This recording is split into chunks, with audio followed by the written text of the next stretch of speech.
అందరూ రైవతకాద్రికి ప్రదక్షిణం చేసి పూజలు చేశారు.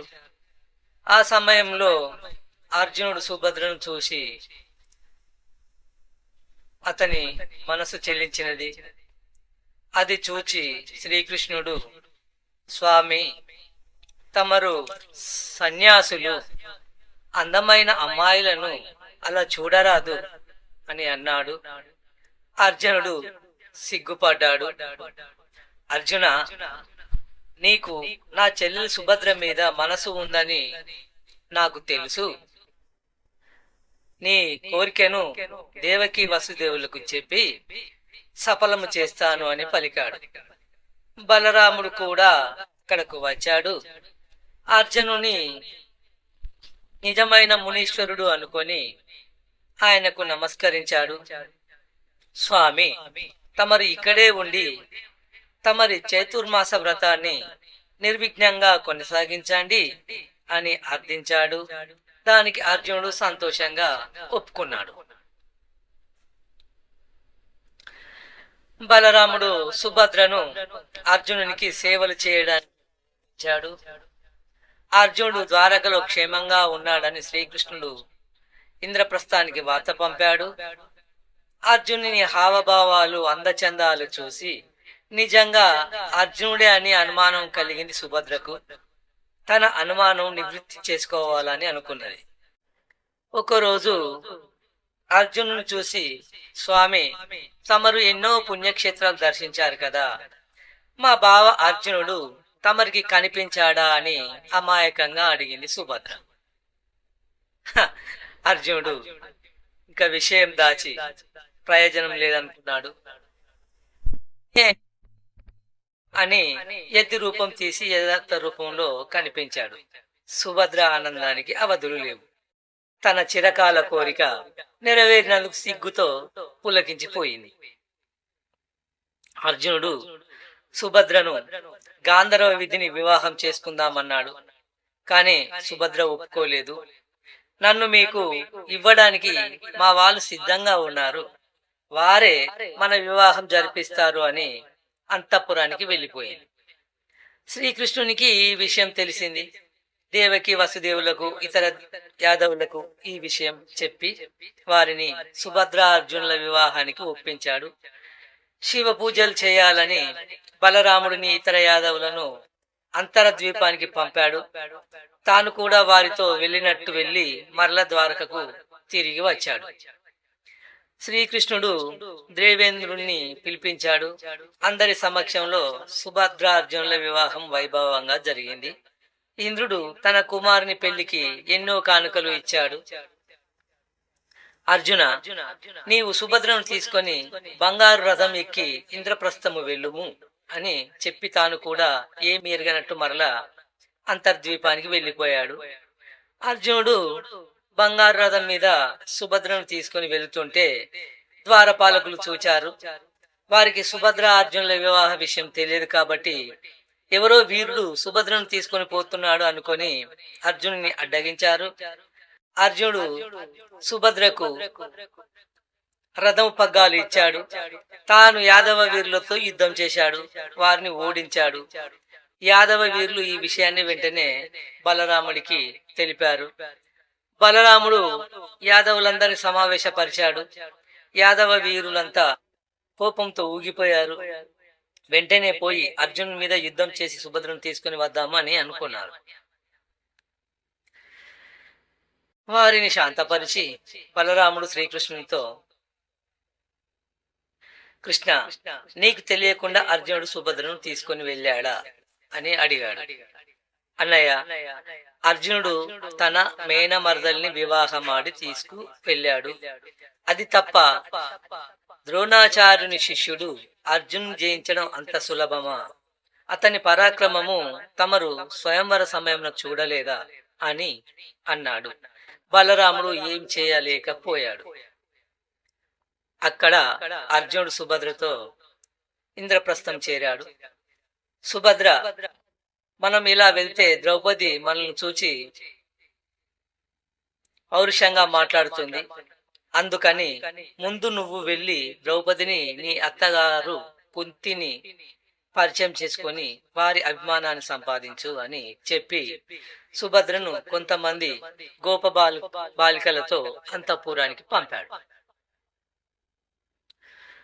సుభద్ర అంతఃపురానికి వెళ్లి ముందు కుంతికి తర్వాత ద్రౌపదికి నమస్కరించినది. వారి దీవెనలు పొంది నా తర్వాత అర్జునుడు నగర ప్రవేశం చేశాడు. అన్నలకు కుంతికి నమస్కరించి వారి దీవెనలు తీసుకున్నాడు. తర్వాత వసుదేవుడు బలరామకృష్ణులు అర్జునునికి అంతులేని కానుకలు తీసుకుని వచ్చారు. ధర్మరాజు యదు ప్రముఖులను నమస్కరించి వారి దీవెనలు తీసుకున్నాడు. అందరూ ఆనందంగా ఒకరిని ఒకరు అభినందించుకున్నారు. సుభద్ర గర్భం ధరించి లోకోత్తర పరాక్రమవంతుడైన అభిమన్యునికి జన్మనిచ్చింది. అభిమన్యుడు దౌమ్యుని వద్ద వేదాంగాలు అభ్యసించాడు. తండ్రి అర్జునుని వద్ద అస్త్రశస్త్ర విద్యలు అభ్యసించాడు. పాండవులకు ద్రౌపది వలన ప్రతివింధ్యుడు, శృతసోముడు, శృతకీర్తి, శతానీకుడు, శృతసేనుడు అను 5 ఉప పాండవులు జన్మించారు. తరువాత ఒకరోజు అర్జునుడు కృష్ణుని చూసి, బావా, ఇక్కడ ఎండలు ఎక్కువగా ఉన్నాయి, మనం మంచి వన ప్రాంతాలకు వెళ్ళి అక్కడ సరదాగా గడుపుదామా అని అన్నాడు. కృష్ణుడు సరే అన్నాడు. అందరూ కాండవ వన సమీపంలో ఉన్న అడవికి వెళ్ళారు. వారు అక్కడ విహరిస్తూ ఉండగా ఒకరోజు అగ్నిదేవుడు బ్రాహ్మణ వేషంలో వారి వద్దకు వచ్చాడు. కృష్ణార్జునులను ఆ బ్రాహ్మణుడికి పాద్యాదులు ఇచ్చి సత్కరించారు. అయ్యా, నాకు బాగా ఆకలిగా ఉన్నది, తమరు భోజనం పెట్టగలరా అని అడిగాడు అగ్నిదేవుడు. మీకు ఏది ఇష్టమో చెప్పండి, పెడతాము అని అన్నారు కృష్ణార్జునులు.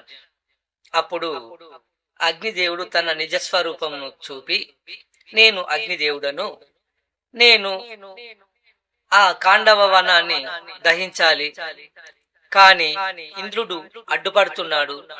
ఇంద్రుడి మిత్రుడైన తక్షకుడు ఆ వనంలో ఉన్నాడు. అతన్ని రక్షించడానికి ఇంద్రుడు నాకు అడ్డుపడుతున్నాడు. తమరు ఇంద్రుడు కలిగించే ఆటంకాలను తొలగిస్తే నేను కాండవ వనాన్ని నిరాటంకంగా భుజిస్తాను అని అన్నాడు అగ్నిదేవుడు. అప్పుడు అర్జునుడు అగ్నిదేవునితో, అయ్యా, నీకు ఈ కాండవ వనం దహించాలని ఎందుకు కోరిక కలిగింది అని అడిగాడు. దానికి అగ్నిదేవుడు ఇలా చెప్పసాగాడు. శ్వేతకి అనే రాజర్షి సత్రయాగాన్ని చేయడానికి సంకల్పించాడు. అది 100 సంవత్సరాలు జరిగే యజ్ఞం. ఏ ఋత్విక్కు దానికి ఒప్పుకోలేదు. అప్పుడు శ్వేతకి ఈశ్వరుని గూర్చి ఘోర తపస్సు చేశాడు. ఈశ్వరుడు ప్రత్యక్షం అయ్యాడు. దేవా, నేను 100 సంవత్సరాల పాటు జరిగే సత్రయాగం చేయ సంకల్పించాను. నువ్వు నాకు ఋత్విక్కుగా ఉండాలి అని అడిగాడు. దానికి ఈశ్వరుడు, శ్వేతకి యజ్ఞాలు చేయించే పని బ్రాహ్మణులది, అందుకని నీకు దుర్వాసుని యాజ్ఞికునిగా నియమిస్తున్నాను. నీవు 100 సంవత్సరాలు ఎడతెగా నీ నేతిదారతో యజ్ఞం చేసి అగ్నిదేవుని తృప్తిపరచు అని అంతర్ధానం అయ్యాడు. ఆ ప్రకారం శ్వేతకి సత్రయాగం చేశాడు. అప్పుడు తాగిన నేతితో నాకు జీర్ణశక్తి తగ్గినది, మహావ్యాధిగా మారింది. కాండవవనంలో ఉన్న ఔషధులు సేవిస్తే గాని ఈ వ్యాధి తగ్గదు అని నాకు బ్రహ్మదేవుడు చెప్పాడు. అందుకని కాండవ వనాన్ని దహించాలని కోరికగా ఉంది అని అన్నాడు అగ్నిదేవుడు. అప్పుడు అర్జునుడు అగ్నిదేవునితో, అగ్నిదేవ, మా వద్ద అస్త్రములు శస్త్రములు ఉన్నవి, కాని వాటిని ప్రయోగించడానికి తగిన ధనస్సు రథము ప్రస్తుతము మా వద్ద లేవు. అందుకని ఆలోచించుచున్నాము అని అన్నారు. అప్పుడు అగ్నిదేవుడు వర్ణుని ధ్యానించాడు. వర్ణుడు ప్రత్యక్షమయ్యాడు. వరుణ, నీకు బ్రహ్మదేవుడు ఇచ్చిన ధనస్సు, అమ్ముల పొది, రథాన్ని అర్జునునికి ఇమ్ము, అలాగే చక్రాన్ని, గదను శ్రీకృష్ణునికి ఇమ్ము అని చెప్పాడు. అప్పుడు వర్ణుడు గాంధీవము అనే ధనస్సును, అక్షయ తూణీరములను, కపిధ్వజముతో కూడిన రథమును అర్జునునికి ఇచ్చాడు. అలాగే సుదర్శనము అనే చక్రాయుధాన్ని, కౌమోదికి అనే గదను శ్రీకృష్ణునికి ఇచ్చాడు. కృష్ణార్జునులారా, ఈ గాంధీవము, అక్షయ తూణీరము, చక్రము, గదలను ప్రయోగించి నాకు రక్షణ కల్పించండి అని అడిగాడు అగ్నిదేవుడు. అగ్నిదేవ, ఇంకా నీకేమి భయము లేదు, నువ్వు కాండవవనంను దహింపుము అన్నాడు అర్జునుడు. రెట్టించిన ఉత్సాహంతో అగ్నిదేవుడు కాండవవనాన్ని దహిస్తూ ఉన్నాడు. కాండవవనానికి ఇరువైపులా కృష్ణార్జునులు నిలబడ్డారు. కాండవవన రక్షకులు అడ్డగించగా అర్జునుడు వారిని చంపాడు. కాండవవనంలో ఉన్న జంతువులు, పక్షులు, పాములు అన్ని ప్రాణాలు అగ్నిజ్వాలల్లో పడి మరణించసాగాయి. ఇది చూచి దేవతలంతా దేవేంద్రుని వద్దకు వెళ్లారు. కాండవవన దహనాన్ని గురించి చెప్పారు. దేవేంద్రుడు అదిరిపడ్డాడు. వెంటనే తన మిత్రుడు తక్షకుని కాపాడాలని నిశ్చయించుకున్నాడు. ఉరుములతో, మెరుపులతో కుంభవృష్టి కురవాలని మేఘాలను ఆజ్ఞాపించాడు. ఇంద్రుడు కురిపించే కుంభవృష్టి కాండవవనం మీద పడకుండా అర్జునుడు తన బాణాలతో ఒక కప్పు నిర్మించాడు. అగ్ని దేవుని జ్వాలల నుండి రక్షించుకోవడానికి తక్షకుని కుమారుడైన అశ్వసేనుడు అనే సర్పము తన తల్లి తోక పట్టుకొని ఆకాశంలో పరిగెత్తుతున్నాడు. ఇది చూచి అర్జునుడు అశ్వసేనుని తన బాణాలతో కొట్టాడు. ఇది చూచి మహేంద్రుడు అర్జునుని మీద మోహిని మాయను ప్రయోగించి అశ్వసేనుని, అతని తల్లిని కాపాడాడు. తక్షకునికి ఏమైనదోనని భయపడ్డాడు. అర్జునుడితో యుద్ధం చేశాడు. ఇద్దరికి ఘోర యుద్ధం జరిగినది. దేవేంద్రుడు తన కుమారుని బలపరాక్రమాలకు సంతోషించాడు. కాని తక్షకుని కాపాడడానికి వారితో ఘోర యుద్ధం చేస్తున్నాడు. ఇంతలో ఆకాశవాణి ఇలా పలికినది: దేవేంద్ర, వీరు భూమి మీద అవతరించిన నరనారాయణులు. వీరిని జయించడం నీకు సాధ్యం కాదు. తక్షకుడు ఇక్కడ లేడు, ఎప్పుడో తప్పించుకొని కురుక్షేత్రం వెళ్ళాడు అని పలికింది. ఇది విని దేవేంద్రుడు తన సేనలతో తిరిగి దేవలోకానికి వెళ్ళిపోయాడు. ఇంతలో నముచి అనే రాక్షసుని తమ్ముడు మయుడు అను వాడు ఆ మంటల్లో చిక్కుకొని బయటకు రాలేక అర్జునుని శరణుజొచ్చాడు. అలా మయుడు, అశ్వసేనుడు, మందపాలుని కుమారులు నలుగురు శార్గాకులు తప్పించుకున్నారు. ఈ కథ వింటున్న జనమేజయుడు వైశంపాయనుతో ఇలా అన్నాడు: మహాత్మా, మందపాలుడు ఎవరు? అతని కుమారులు ఎలా తప్పించుకున్నారు అని అడిగాడు వైశంపాయనుడు. దానికి వైశంపాయనుడు అని అడిగాడు. వైశంపాయనుడు ఇలా చెప్పసాగాడు: పూర్వం మందపాలుడు అనే మహాముని బ్రహ్మచర్యం పాటించి ఎంతో నిష్ఠగా తపస్సు చేశాడు. కాని సంతానం లేనందువల్ల పుణ్యలోకాలు పొందలేకపోయాడు. త్వరగా సంతానం పొందడానికి ఒక పక్షిగా పుట్టాడు. ఆడపక్షి అయిన జరితతో సంభోగించాడు.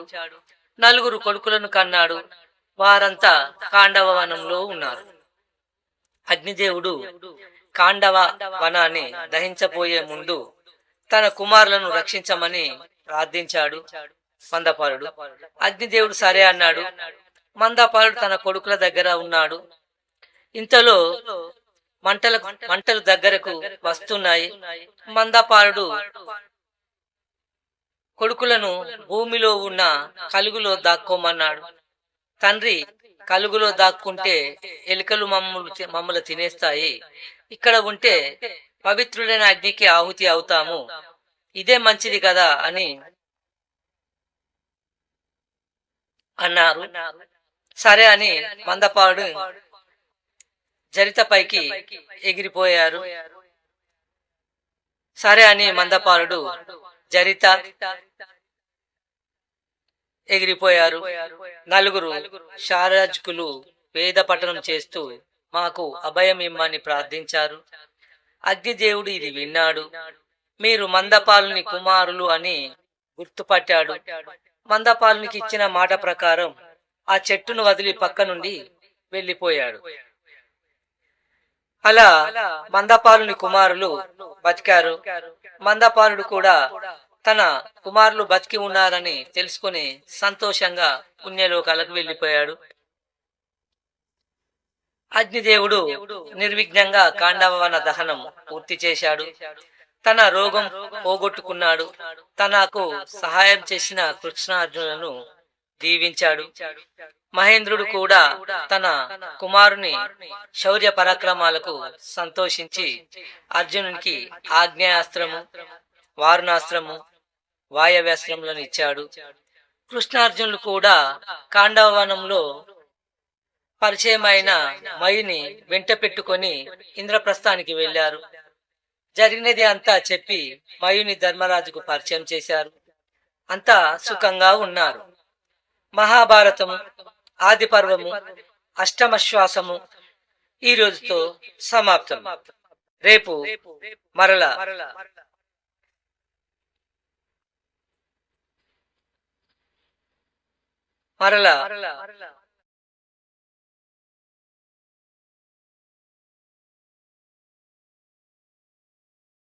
మహాభారతం సభాపర్వము ప్రథమశ్వాసము స్టార్ట్ చేద్దాం. జై హింద్, జై శ్రీకృష్ణ, జై శ్రీరామ్.